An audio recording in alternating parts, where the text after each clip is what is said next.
اعوذ باللہ من الشیطان الرجیم بسم اللہ الرحمن الرحیم۔ ہمارے آج کے سبق کا آغاز سورۃ النساء کی آیت نمبر 155 سے ہو رہا ہے۔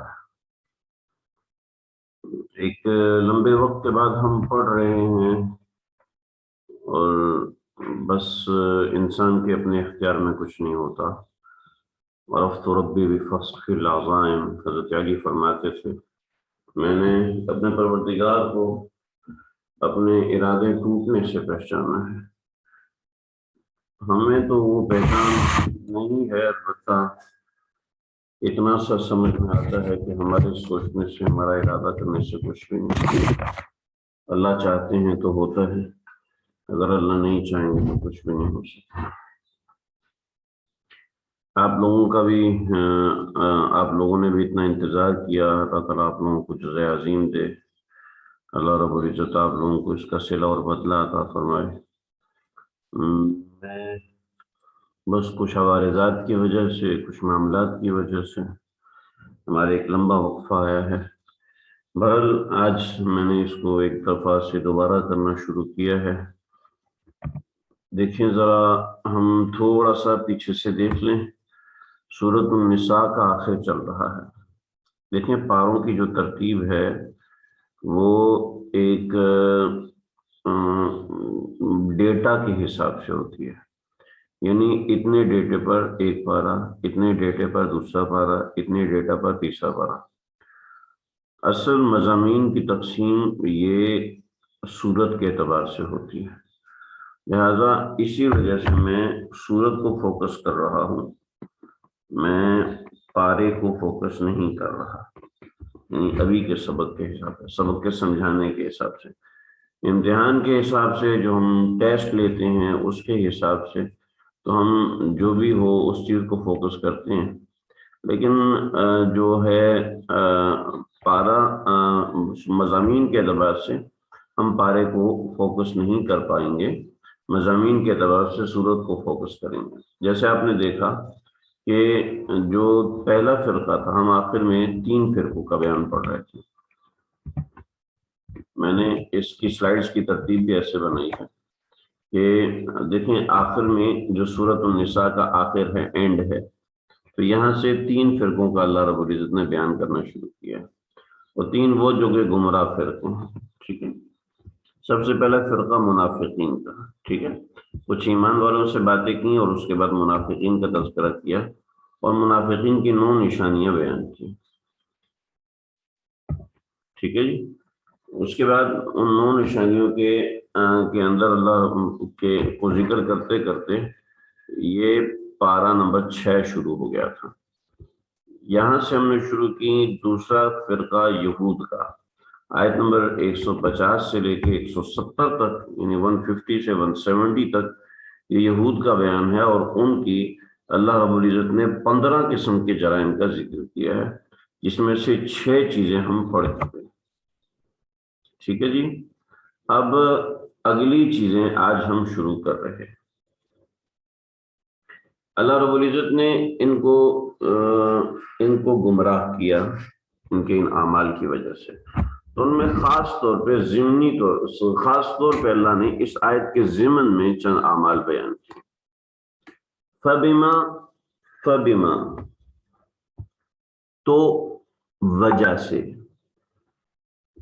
فبما تو وجہ سے، نہیں سمجھ میں آ رہی بات بھی، تو وجہ سے، تو وجہ سے کا کیا مطلب ہے؟ تو وجہ سے کا مطلب ہے فبما نقضہم، تو ان کے نقض کی وجہ سے۔ کون سا نقض؟ میثاقہم، ان کے میثاق کے نقض کی وجہ سے۔ لفظی ترجمہ میں سمجھا رہا ہوں، اب محاورت میں ترجمہ سمجھے۔ فبما نقضہم میثاقہم، ان کے اپنے وعدے کو توڑنے کی وجہ سے، ٹھیک ہے، وَكُفْرِهِمْ، اور اپنے کفر کی وجہ سے۔ کس کا کفر؟ بِآیاتِ اللہ، یعنی اللہ کی آیات کا کفر کی وجہ سے۔ وَقَتْلِهِمُ الْأَنْبِيَاء، اور انبیاء کے قتل کی وجہ سے، بغیر حق کے انبیاء کے قتل کی وجہ سے۔ وقولہم قلوبنا غلف، اور ان کے یہ قول کہ قلوبنا غلف، کہ ہمارے دلوں پر غلاف چڑھے ہوئے ہیں. اس قول کی وجہ سے پیچھے ہم سورہ بقرہ میں اس بات کو پڑھ چکے ہیں. میں بھی سمجھاتا ہوں، آپ گھبرائیں نہیں. کیا ہے کہ اللہ رب العزت نے کیا کیا؟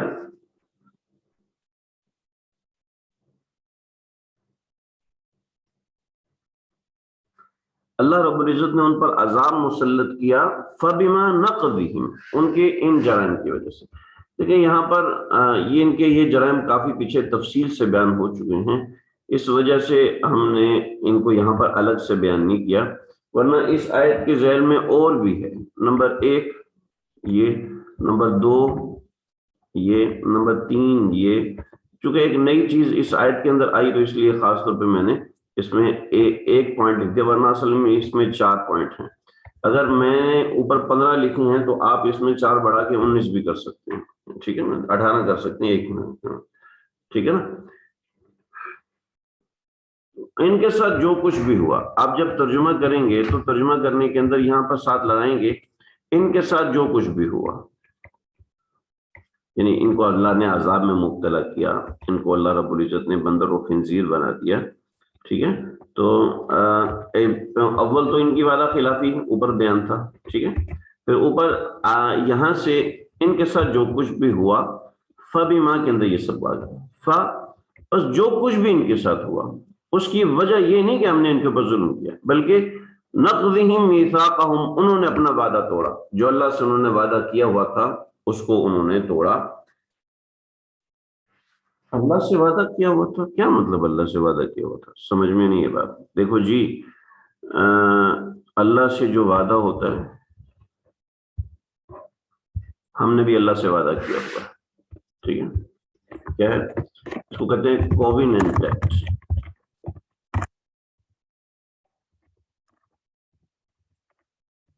کوویننٹ ایکٹ،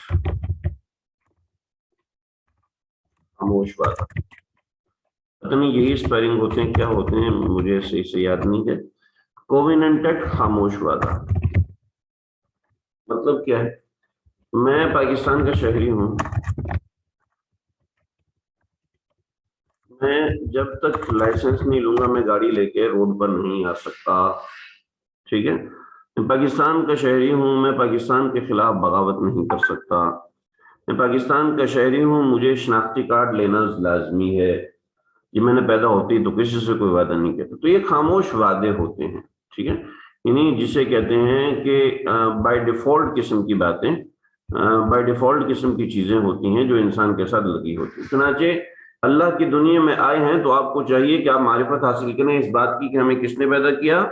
آپ معرفت حاصل کریں اس بات کی کہ ہمارا خالق اور مالک کون ہے. یہ ان کا نقض عہد. سمجھ رہے ہیں؟ وَكُفْرِهِمْ بِآيَاتِ اللَّهِ، اور اللہ نے جو نشانیاں دی، یہ تو ایک ایسے بغیر نشانی کے ہم نے ماننا ہے. فَبِمَا نَقْضِهِمْ مِيثَاقَهُمْ، بغیر نشانی کے ماننا ہے. نمبر 1. نمبر 2، وَكُفْرِهِمْ بِآيَاتِ اللَّهِ، جو اللہ نشانیاں دے رہے ہیں ان نشانیوں کا بھی انکار کر دیتے ہیں. جو نشانی اللہ نے دی ان کا بھی انکار کر دیتے ہیں. نشانیاں لے کے آنے والے پیغمبر ان کو قتل کیا. ٹھیک ہے. بلا وجہ قتل کیا، ایسے نہیں کہ انہوں نے ان کا کوئی جرم کیا تھا. ٹھیک ہے. اس کے بعد جب ان کو بتا دیا کہ دیکھیں تمہارے دلوں پہ کوئی بات اثر نہیں کرتی تو تمہیں اس کا نقصان ہوگا، تو وہ قولہم قلوبنا غلف، ان کے یہ قول کہ ہمارے دل تو جو ہیں ان کے اوپر غلاف چڑھے ہوئے ہیں. تو اللہ نے جواب دیا نہیں نہیں نہیں، اللہ نے تمہیں پکڑا ہے لیکن اتنا سمجھ لو، بقیہ باتوں کا جواب نہیں دیا. ایک بات کا جواب دیا کہ ہم نے بل طبع اللہ علیہا بکفرہم، کہ اللہ رب العزت نے طبع اللہ علیہا مہر لگا دی اس کے اوپر. طبع اللہ علیہا مہر لگا دی ان کے دلوں کے اوپر بکفرہم، ان کے کفر کی وجہ سے. چنانچہ جب وہ اتنی ڈھیلائی کر چکے تو فلا، اب ایسا ہوگا کہ لا یؤمنون الا قلیلا، ان میں ایمان نہیں لائیں گے مگر بہت تھوڑے لوگ. نماز کے بعد آتا ہوں، انشاءاللہ ہم کچھ دیر نماز کے بعد پڑھیں گے. السلام علیکم ورحمۃ اللہ. اعوذ باللہ من الشیطان الرجیم، بسم اللہ الرحمن الرحیم. بل طبع اللہ علیہ بکفرہم فلا یؤمنون الا قلیلا. آیت نمبر 155 چل رہی تھی اور آیت نمبر 155 کے اندر یہاں تک بات ہو گئی تھی. ترجمہ تو ہم نے کر لیا تھا، لیکن بات کو سمجھ لیجئے کہ اللہ رب العزت نے ان لوگوں کو جو پکڑا ہے فَبِمَا نَقْضِهِمْ مِيثَاقَهُمْ فَبِمَا نَقْضِهِمْ مِيثَاقَهُمْ ان کے نقض عہد کی وجہ سے، وَكُفْرِهِمْ بِآيَاتِ اللَّهِ اللہ کی نشانیاں جھٹلانے کی وجہ سے، وَقَتْلِهِمُ الْأَنْبِيَاءَ وَقَتْلِهِمُ الْأَنْبِيَاءَ بِغَيْرِ حق انبیاء علیہ السلام کو قتل کرنے کی وجہ سے. ٹھیک ہے. وَقَوْلِهِمْ قُلُوبُنَا غُلْفٌ اور ان کا یہ قول کہ ہمارے دل جو ہے وہ محفوظ ہیں، لپٹے ہیں. غلف کہتے ہیں جیسے ہم قرآن مجید کا غلاف بناتے ہیں، تو وہ غلاف پورے یہ قرآن مجید ہے تو اس نے پورے قرآن مجید کو کور کیا ہوتا ہے. تو یہ کہتے تھے جو ہمارے دل ہیں ان کے گرد ایک غلاف ہے، چنانچہ آپ جو بھی کہہ لیں کوئی بھی بات اس پہ اثر نہیں کرے گی، واپس چلی جائے گی. ٹھیک ہے. کوئی بھی بات ہمارے دل پہ اثر نہیں کرے گی کیونکہ اللہ نے ہماری دل کو محفوظ کیا ہوا ہے. غلاف جو ہوتا ہے نا، غلاف وہ کسی چیز کو محفوظ رکھنے کے لیے ہوتا ہے. ٹھیک ہے. کسی چیز کو بند کرنے کے لیے تو جیل ہوتی ہے. ٹھیک ہے. تو انہوں نے یہ بتایا کہ جیسے قرآن مجید مقدس ہے تو ہم باہر کی مٹی دھول کے لیے غلاف استعمال کرتے ہیں تاکہ قرآن مجید محفوظ رہے، تو ایسے ہی ہمارے دل بھی تمہاری ساری باتوں سے محفوظ ہیں. تو اللہ رب العزت نے مضمون کو چھوڑا اور ان کی اس بات کا جواب دیا، یعنی جملہ معترضہ کے طور پر. میں بتا چاہوں جملہ معترضہ درمیانے کلام کے اندر کوئی بات آ جاتی ہے، اس پر جواب اللہ رب العزت دے دیتے ہیں تو اس کو جملہ معترضہ کہتے ہیں. کسی دخل مقدر یعنی کوئی درمیان میں کوئی ایسی بات ہوتی ہے، کوئی ایسی بات ہوتی ہے جس کی وضاحت اللہ رب العزت کرنا چاہتے ہیں، تو اس کے لیے اللہ رب العزت ایک الگ سے کلام لے کے آتے ہیں جس کو جملہ معترضہ کہتے ہیں. تو اللہ رب العزت نے جواب دیا نہیں، تمہارے دل محفوظ نہیں ہے، بلکہ بل طبع اللہ علیہ بکفرہم، بلکہ اللہ نے مہر لگا دی ہے ان کے اوپر کفر کی وجہ سے. یعنی اللہ رب العزت نے مہر لگا دی ہے کفر کی وجہ سے. مطلب یہ ہے کہ تم لوگ ہٹ دھرم ہو، تم لوگ ہٹ دھرم ہو. یہ بات خاص طور پہ لکھ لیجیے، ہٹ دھرم. تم لوگ ہٹ دھرم ہو، تم لوگوں کا دل محفوظ نہیں ہے. سمجھ رہے ہیں؟ ایک آدمی نے ہٹ دھرم کا مطلب سمجھ لیجیے. ہو سکتا ہے آپ میں سے کچھ لوگ ایسے ہوں جن کو اردو زیادہ نہ آتی ہو، تو اس وجہ سے میں بتا دوں ہٹ دھرم جو ہے، دھرم کسے کہتے ہیں؟ ہٹ دھرم کہتے ہیں ٹھیٹ قسم کا آدمی، ہم اس کو ڈھیٹ بول دیتے ہیں. ٹھیٹ صحیح زبان کا لفظ ہے، ڈھیٹ تھوڑا پنجابی کا لفظ ہے. وہ ہٹ دھرم یعنی بلا وجہ کسی بات پہ اڑ جانے والا. اس کو ذرا سمجھیں. ایک آدمی نے اپنی بیوی سے کہا کہ میں نے یہ دعویٰ کر دیا ہے کہ میرے ہاتھ معذرت میں نے یہ دعویٰ کیا ہے کہ بیل کے سینگ نہیں ہوتے، اور میں مقابلہ کرنے جا رہا ہوں لوگوں سے کہ بیل کے سینگ نہیں ہوتے. تو بیوی نے کہا کہ سرتاج آپ تو منازعہ ہار جائیں گے، مقابلہ ہار جائیں گے، کیونکہ لوگ بیل آپ کے سامنے لے کے آئیں گے اور آپ کے ہاتھ میں اس کے سینگ پکڑا دیں گے، وہ کہیں گے یہ دیکھو بیل کے سینگ. تو کہنے لگا کہ میں کہوں گا کہ نہیں جی یہ بیل کے سینگ نہیں.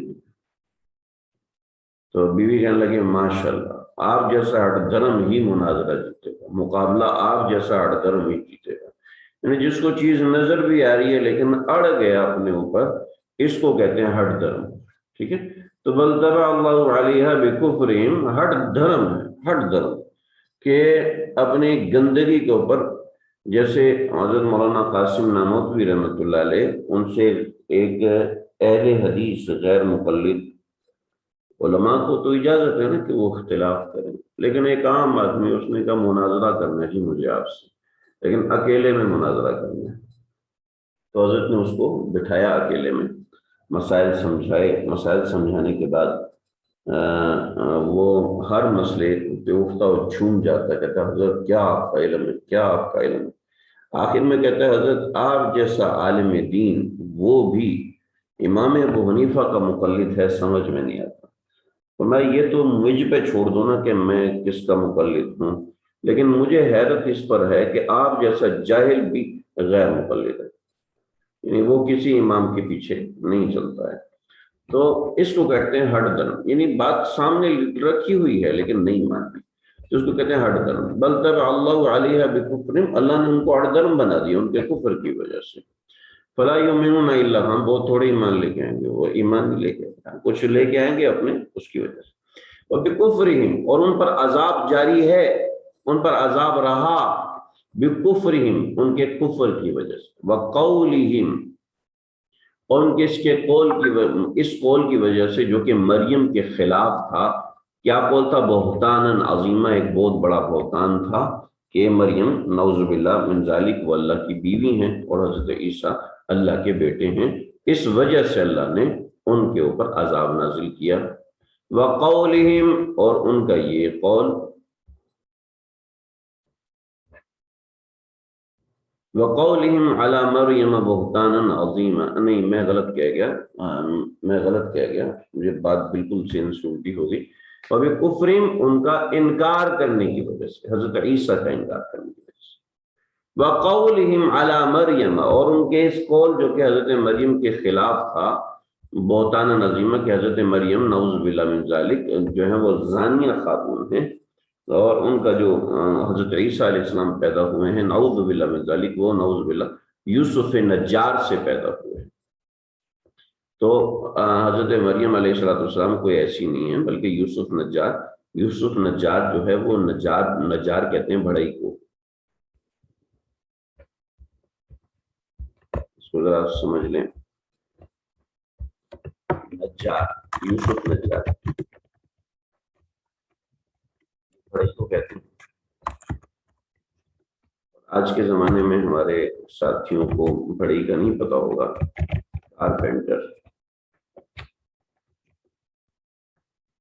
پھر میں کہہ رہا ہوں اسپیلنگ پتہ نہیں اس میں کیا ہوتے ہیں۔ کارپینٹر، یہ کارپینٹر یہ وہ والی کار والا پینٹر نہیں، بلکہ جو فرنیچر بناتے ہیں نا، فرنیچر وغیرہ بناتے ہیں، اس کو کہتے ہیں کارپینٹر۔ تو بڑھئی یوسف نجار جو تھے وہ بہت نیک متقی پرہیزگار قسم کے انسان تھے، اور ان کا حضرت زکریا وغیرہ ان حضرات کے ہاں آنا جانا رہتا تھا۔ تو لوگوں نے یہ، اور انہوں نے نکاح نہیں کیا اپنی علیحدہ رہ کر عبادت کرنے کی وجہ سے، تو ان یہودیوں نے، یہ بدنیت اور گندی خصلت کے لوگ ہیں، تو انہوں نے حضرت یوسف نجار اور حضرت مریم کے اوپر بہتان لگا دیا کہ حضرت عیسیٰ جو ہے وہ یوسف نجار کے بیٹے ہیں، یہ کوئی اللہ کی طرف سے پیغمبر نہیں ہے۔ پھر دوسرا، حضرت مریم علیہ السلام جب فلسطین سے چلی گئی تھی تو وہ یوسف نجار کے ساتھ گئی تھی، تو اس وجہ سے بھی انہوں نے یہ بہتان لگایا۔ تو جتنی بدگمانیاں ہیں ان سب کا رخ جا کے یہودیوں کے پاس ختم ہوتا ہے۔ وَقَوْلِهِمْ عَلَى مَرْيَمَ بُهْتَانًا عَظِيمًا، اور ان کا قول حضرت مریم کے خلاف بہتان عظیم تھا۔ سمجھ لیں جی، بڑی اہم باتیں ہوتی ہیں، چھوٹی سی بات آگے پیچھے ہونے سے خراب ہو جاتی۔ وَقَوْلِهِمْ، ان کے پر عذاب نازل رہا اس قول کی وجہ سے۔ کون سا قول؟ اِنَّا قَتَلْنَا، کہ ہم نے قتل کیا، المسیح، مسیح نجات دہندہ، لبریٹر، عیسیٰ ابن مریم، جو کہ عیسیٰ ابن مریم ہیں، جو علماء اور عالمات ہیں ان کے لیے بتاؤ یہ بدل ہے المسیح سے، عیسیٰ ابن مریم۔ جاءنی القوم زید، تو جاءنی القوم، قوم آئی، اور زید الگ سے بیان کیا۔ تو انا قتلنا المسیح، مسیح جو ہے وہ مبدل منہ، اور عیسیٰ ابن مریم یہ بدل ہے، اور وہ اس کا دوسرا بدل رسول اللہ، اور یا پھر اس کو عیسیٰ ابن مریم کو موصوف بنایا اور اس کو رسول اللہ کو صفت بنایا، تو اس لحاظ سے یہ بنے گا۔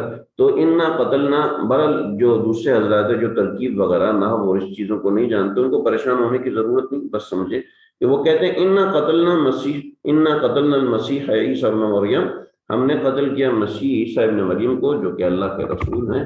تو اللہ فرمایا وما قتلوه، قصہ یہ ہوا کہ انہوں نے ان کو قتل نہیں کیا، وما صلبوه، انہوں نے ان کو سولی پہ نہیں چڑھایا، ولکن شبہ لهم، لیکن ان کو شک پڑ گیا، ان کو اشتباہ ہو گیا، ان کو ان کے سولی میں پڑنے کا اشتباہ ہو گیا. وَإِنَّ الَّذِينَ اخْتَلَفُوا، اور بے شک جن لوگوں نے اختلاف کیا فیہ، اس پھانسی کے مسئلے کے اندر، لفی شک کے منہ، وہ بھی اشتباہ میں، وہ بھی شک میں رہے ہیں. ما لهم به من علم الا اتباع الظن، اور ان کو کسی بات کا علم نہیں ہے سوائے اس کی کہ وہ صرف یہ گمان کر رہے تھے. وما قتلوه یقینا، اور یقینی طور پر انہوں نے حضرت عیسیٰ علیہ السلام کو قتل نہیں کیا. بل رفعہ اللہ، بلکہ اللہ تعالیٰ نے ان کو اٹھا لیا اپنے پاس. الیہ رفعہ اللہ، اللہ نے اٹھا لیا الیہ اپنے پاس. وکان اللہ عزیزا حکیما، وکان اللہ عزیزا حکیما، اور اللہ تعالیٰ بڑا صاحب اقتدار اور بڑا حکمت والا ہے. آج ہم اس کو یہیں تک رکھیں گے.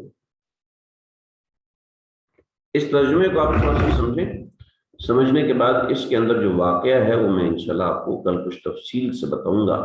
اس میں چند باتیں ہیں، پہلے وہ واقعہ سنوں گا اور پھر ہم اس ترجمے کو دوبارہ سے دیکھیں گے، یا پھر اتنا ترجمہ کر دینا کافی ہے. بہرحال آپ فی الحال اس کو دیکھیں، انشاءاللہ ہم بقیہ کل پڑھیں گے. السلام علیکم ورحمۃ اللہ وبرکاتہ.